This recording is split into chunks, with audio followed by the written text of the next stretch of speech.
Hello guys, welcome back to our channel Amulya's recipe. రోజులాగే మరెన్నో కొత్త వెరైటీ వంటకాలతో మేము ముందుకు వచ్చేసాము.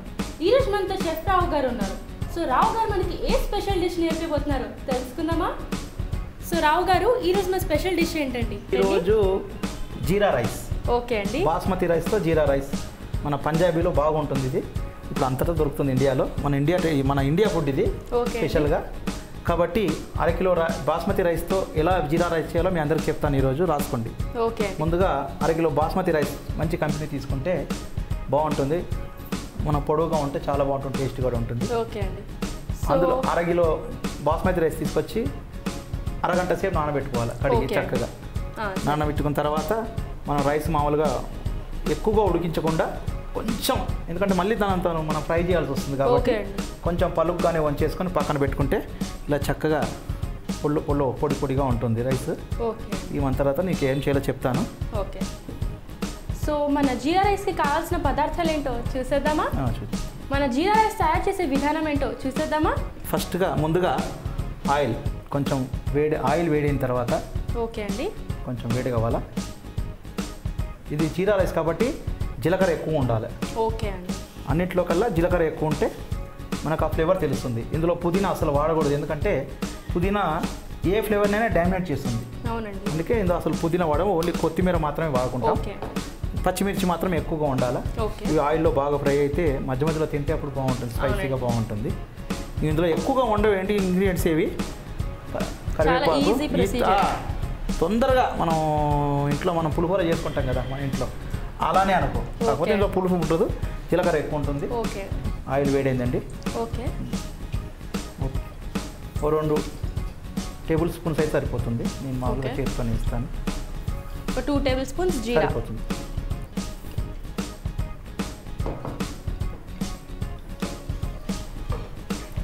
ఈ రైస్ డైజెషన్కి కూడా చాలా బాగుంటుంది. ఓకే అండి. ఎందుకంటే జీలకర్ర మనకు మంచిగా అరుగుదల బాగుంటి. ఓకే. జీలకర్ర ఎక్కువ నల్లగా కానివ్వద్దు ఇందులోనే. ఓకే అండి. లైట్ కొంచెం బ్రౌన్ కలర్ రాగానే అందులో పచ్చిమిర్చి. ఓకే అండి. 10 పచ్చిమిర్చి ముక్కలు. ఓకే.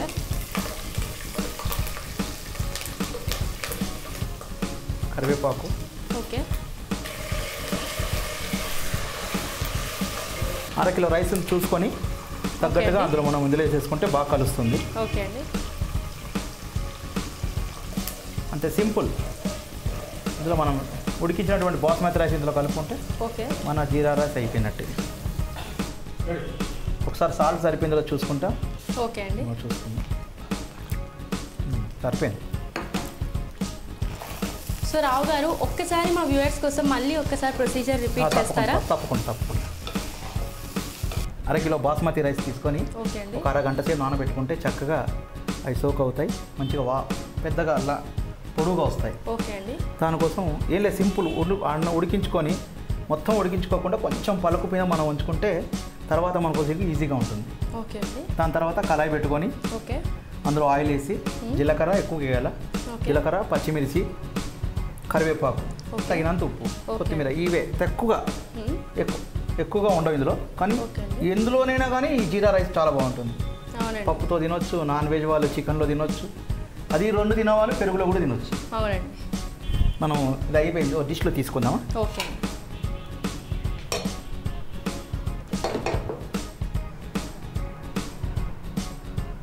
కొత్తిమీరతోనే యాడ్ చేసుకుంటే చాలా బాగుంటుంది. చేస్తారా?